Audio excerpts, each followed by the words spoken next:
and welcome to yet another episode of John Works Too Much. So, first thing I want to tell you is that Dove chocolate tastes way better than their soap. It's good advice for you. Okay, so what we're doing on this job is we are going to take out this shower, and then we're going to square this off and put in a shower door and bring the walls up. Good Lord.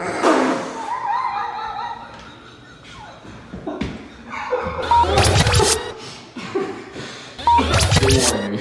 Welcome to yet another episode of John Works Too Much. So David Canuli has come up with his own fragrance.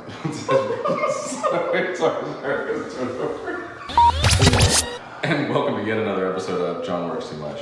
So David Canuli has released his own fragrance. And welcome to yet another episode of John Works Too Much. I'm laughing right now because David Canuli has released his own fragrance, and I do not recommend it. It does not smell good at all. Okay, so also I want to tell you for the record that Dove chocolate tastes way better than their soap. Okay, so what we're going to do here today is we're going to take this shower out. Well, let's tile the pan, the faucet, and everything. It's got the gills. And then we're going to raise these walls up and then put a shower right over here. We're also going to put in 2 new water heaters up in the attic, do a bunch of stuff in the garage, put a bunch of lights and fans and stuff in, add some outlets or whatever. Anything else we want to talk about, Canuli? No, I mean, I think this is going to be a good job. Yeah, besides your fragrance. I have yet to do this type of shower. It's a lot of tile. It's a lot of time, we got it. It's going to be amazing. Are we going to just basically keep everything the same in here? No, it's going to all change. That's going to change? All of it's going to change. Okay. We're going to come out to here, we put this outlet or the switch on the other side of the wall. All kinds of stuff, yeah. It's going to be pretty much amazing. So yeah, that's that. Hey, so we're up in the attic, me and Canuli. Hi, say hi, Canuli. Good. We got to take out these water heaters, and they were like, what's the least convenient place they could put a water heater? And they found it. So we got to take all this out and then go over there and then around the corner and then over there and then through that and then down and out through the attic staircase and then down a flight of stairs and then outside. And then we get another water heater and bring it back up, and then another water heater and bring that back up. And so that should be fun. But I'll show you guys how this works. So water heaters have a cold end. So this is a shut-off valve that you shut the water off. We got it shut off at the street too, but this is a shut-off valve. And then we come in to this inlet where the blue is, and that's where the cold water comes in. And then this is where the hot water comes out right here.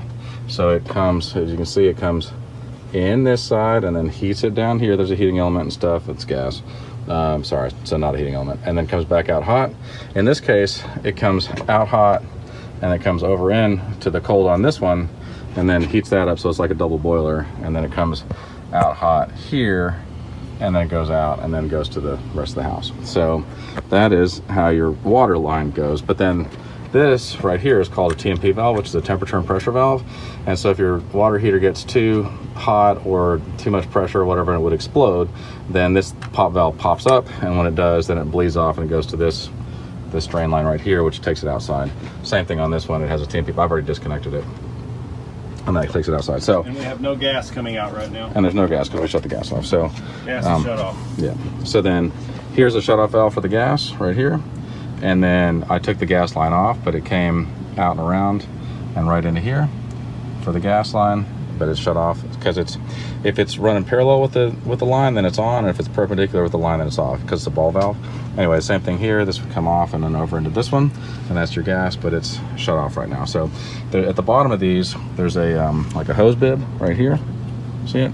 And so what we're doing is we're hooking a hose up to that so we can drain the water out, because this thing is 165 pounds empty, but 50 gallons of water is like another 400 pounds. So then that makes it very heavy. So anyway, we're gonna try to do this and see what happens. What do you think, Canuli?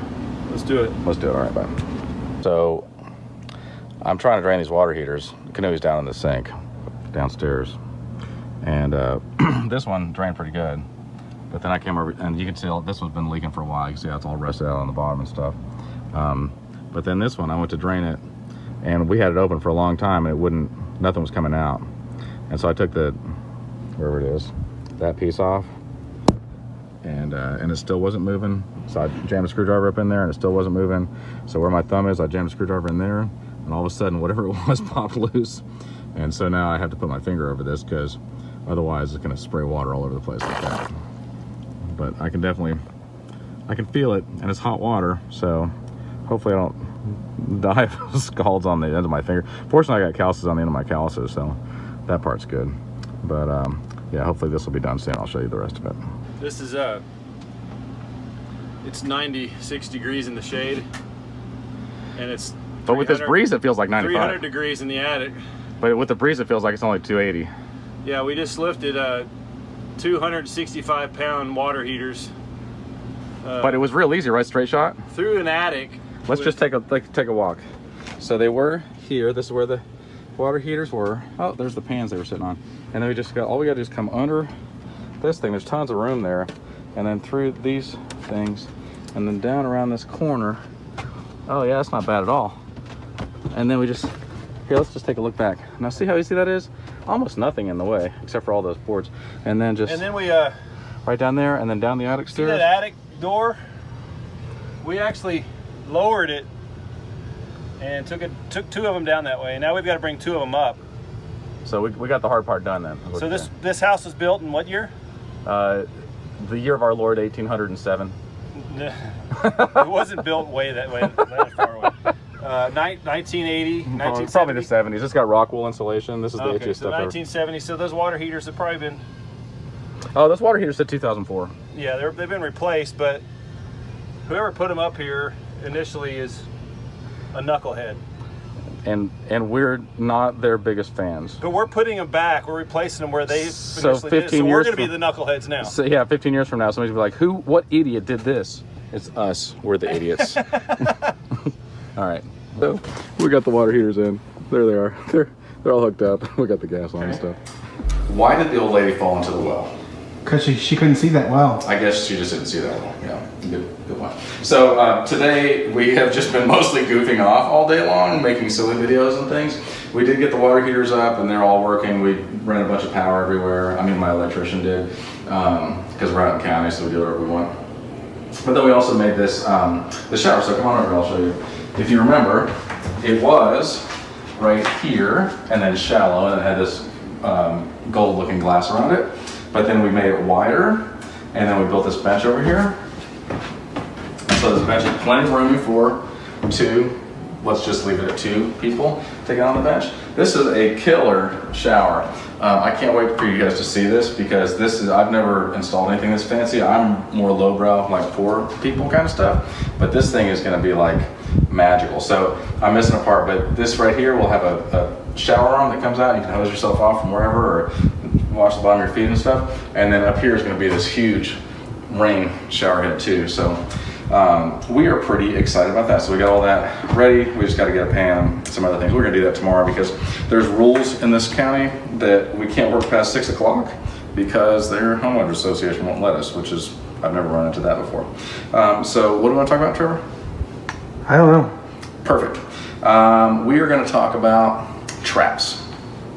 So, do you think that when a roach sees a roach motel, maybe they see their advertisement on, I don't know, whatever internet they've got, right? And they're like, oh, a roach motel, I wonder if I should stay here. And it's only got 1 star. Do you think they're like, maybe I shouldn't go in there, but it smells so good, and like, oh, I just want to go in there, and then they're like, darn it, I fell for the trap.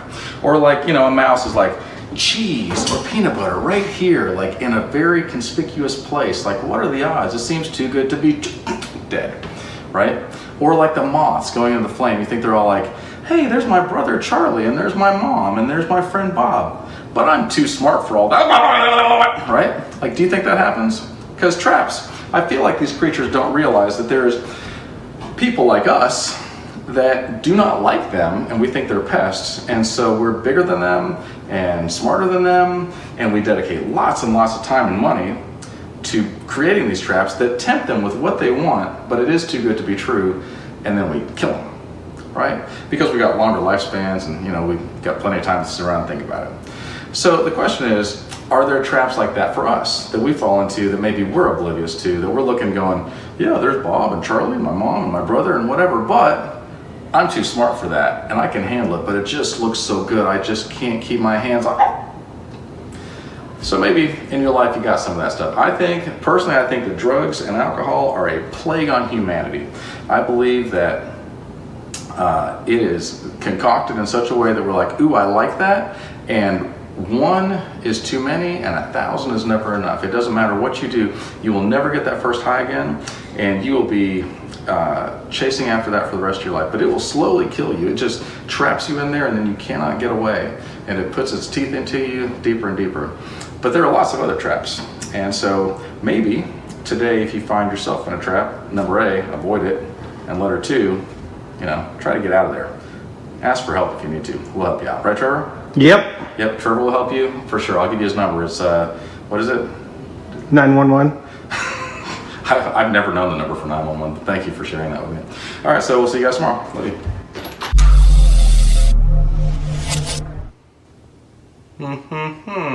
So, you're wondering what we're doing today. Well, let me tell you.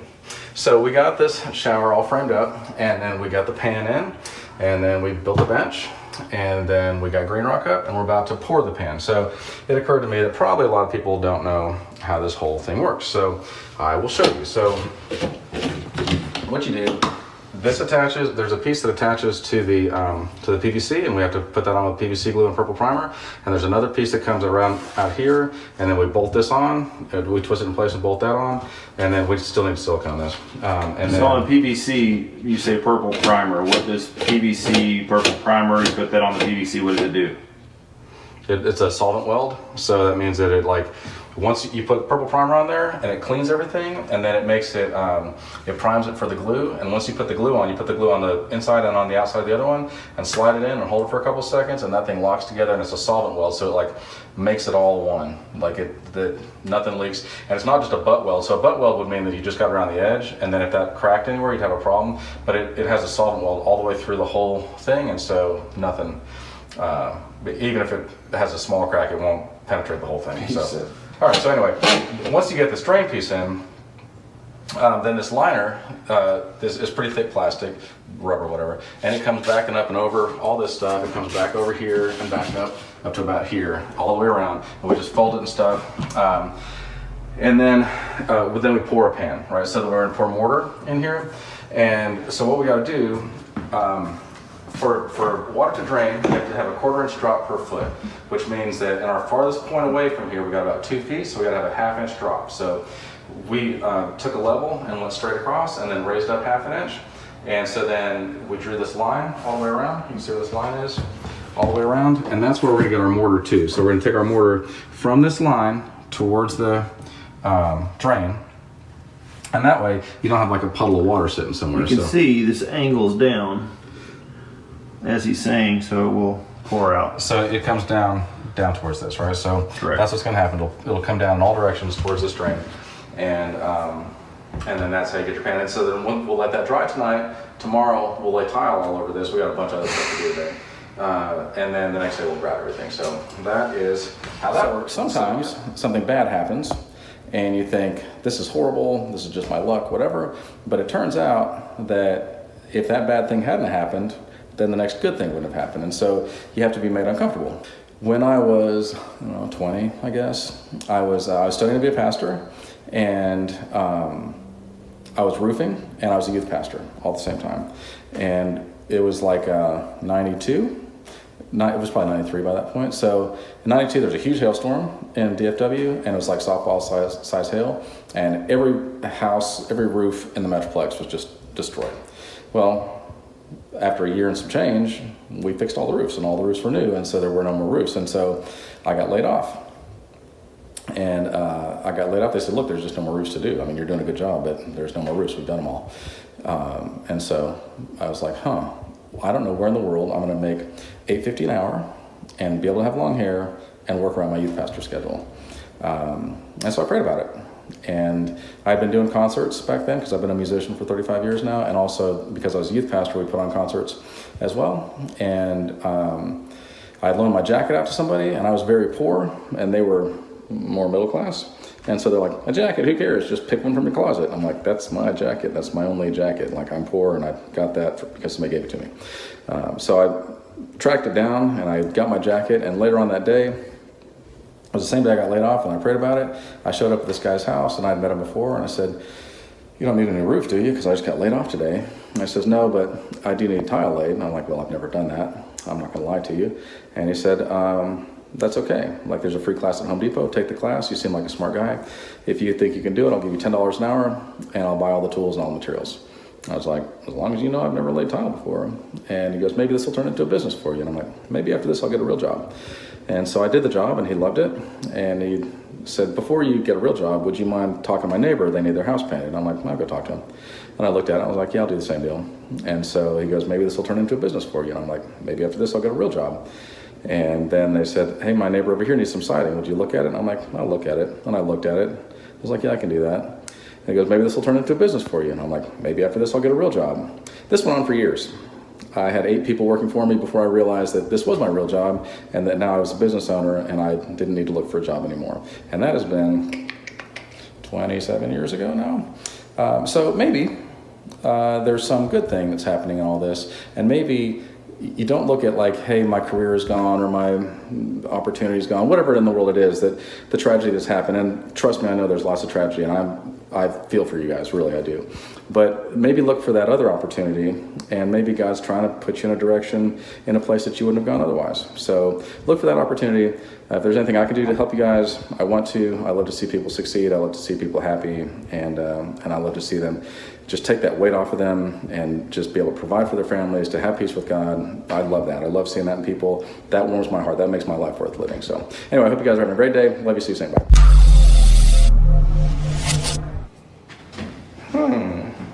As you can clearly tell from my slide, we did some tile today. So it looks way more better than it did yesterday or even the day before. We have been doing many other things, and that's why it looks like less progress, but what a cool shower, huh? I mean, check it out. Canoe's got a phone call, hold on. So this is pretty rock and roll. That's got this big rain head shower, and then this spray nozzle thing. We put the bench in, subway tile. We're going to grout all this tomorrow, and then we'll put it in a shower door. It's not clean yet. No, it's clearly not clean, but and then we got some tape about on the outside here, so this is going to be very pretty. So here's my question for you, Canoe, and you're a pretty smart guy, right? I mean, we can all agree on that. Yeah, Okay, that's fair. Let's imagine, we'll put our thinking caps on. You got yours on? I do. Okay, good. Let's imagine that all of a sudden, everybody in the world would live forever. Okay? Hear me out. But you still have to feel pain, and it's all the same people that are alive right now. And the exact same world, just all of a sudden, like, immortality was a thing. So you're like, I'm going to live forever here with these people. Would you treat people differently? Would you treat the world differently? Because you still have to suffer. Like, you could still get cancer, you could still get COVID, whatever. Apparently, they're pretty popular.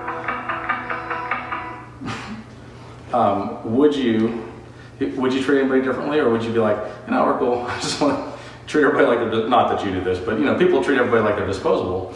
And would that change your attitude if you're like, man, I'm stuck with these people forever. Like, I might want to be nice. I might want to learn some more stuff, and I might want to be better to our planet. I might want to, I don't know, learn some more stuff and not be such a slacker. Not you, other people.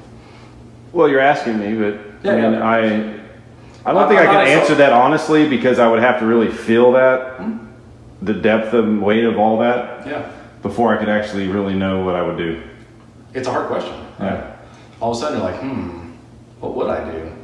Because you would hope that people would want to love each other and get along and be nice to each other, and like, let's heal the planet and let's make this a great place to live, and let's make the very best of this and eradicate diseases and just like knock out hunger and really make the world a better place. But I'm afraid that we would all just fight a lot and try to hurt each other, but not kill each other, because you couldn't. And then, I don't know, I guess they'd imprison each other or whatever. But it's kind of an interesting question, right? Mm-hmm. Oh. Maybe we should ponder that. We'll come back with answers at some other point, or you guys can answer. And you can ask literally anything you want, and we'll answer it later on. All right, so we're kind of tired, and we're going to call it a day. We did some other stuff in the house too, but this was our main focus today. And we got it done, so we're happy. We'll see you guys in the morning. Love you. Oh, hey there. So, as you can tell, we got this grouted, which is great, and it's beautiful. We got the pebble stone in, and that's nice. This shower door is not completely in, but it is kind of in. This piece needs to be silicone on the bottom. Let me show you how this thing works. Pretty neat. There you go. Then you lift it right up, and amazing. So, you guys probably don't know it because I'm a pretty good faker, or as I like to call it, an actor. But I had a pretty rough week last week. And I was pretty grumpy, and Kanui was all like, why are you so grumpy? And I'll tell you the reason why. I didn't tell him, but all week in my head, like we were doing all this stuff, but in my head, I was just like, I'm trying to figure out how to make a two-sided triangle. And it was just frustrating, and I felt like it was a fool's errand, like it was impossible to do. And so, I finally gave up on that. Kanui's like, you're the dumbest person I know. And that's saying something because I know some dumb people. So I finally got a day off yesterday, and I needed that. And my wonderful friend Justin Jones helped put drums on this song, and so I shot a music video, and I want to tell you guys about the music video. So it's called I Will Run With Horses, and I will have it done soon. The story behind this, by the way, Kanui's writing some new stuff too in the studio, and he showed me some of it, and it's pretty cool. And so definitely once Evermore comes out with their new stuff, check that out. But so my song, I Will Run With Horses, this is what happened. At the time, this was in 2001, at the time, I found out that my wife was cheating on me, and then she left me. I met my dad for the first time in my life. I was 27. I went $675,000 in debt to open up Dream World. The cops were raiding my building. I had somebody that was calling the cops on me 306 times a month for 4 straight years. Somebody got in a car wreck that was working in my concession stand, like right in front of me, and almost died. She was in a coma for 3 months. And so, and all this was happening at once. September 11th happened, 9/11 happened, so the Twin Towers fell, the economy just fell out of everything. It was a bad time in my life. And so I get home, and my house is cleaned out, and my bank account's cleaned out, and my wife's in a hurry to leave, and my kids are screaming and crying for me, and I'm crying for them. And she's in such a hurry that she runs over my foot when she's leaving. And so I walk inside to an empty house, and my family's gone, and really my life is just garbage at the time. And so I was like, I got a show tonight, I gotta play. And I was taking a shower, it just all hit me at once. I broke down, I was crying, and I was like, God, look, I'm not gonna kill myself, but if you could arrange to have me taken out, I would sure appreciate it, because I don't think I've got anything left to give. I'm spent. And then he reminded me of the scripture that I've read pretty recently that said, if you are worn out, tired, and weak when you race against mere men, then how will you ever run with horses? And if you stumble and fall when you're safe at home, where it's easy, then how will you ever go out and fight battles? How will you ever do anything amazing? And so I lifted my head up, and I said, okay then, as far as I'm concerned, everything from here on is borrowed time, and I was ready to go anyway, so whatever you want me to do, I'll do it. And I will run with horses, and I'll walk the extra mile, and I'll turn the other cheek, and I'll love my enemies, and I'll do all the things that you asked me to do.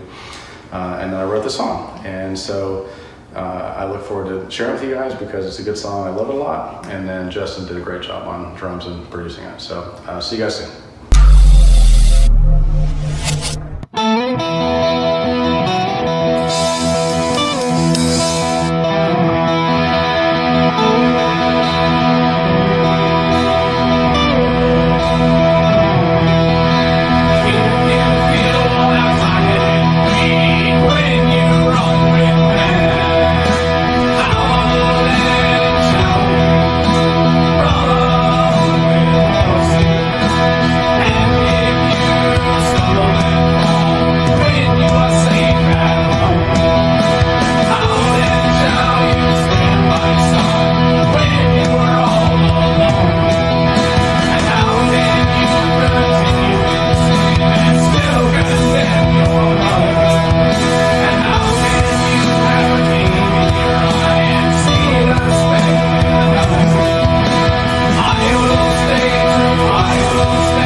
What loss?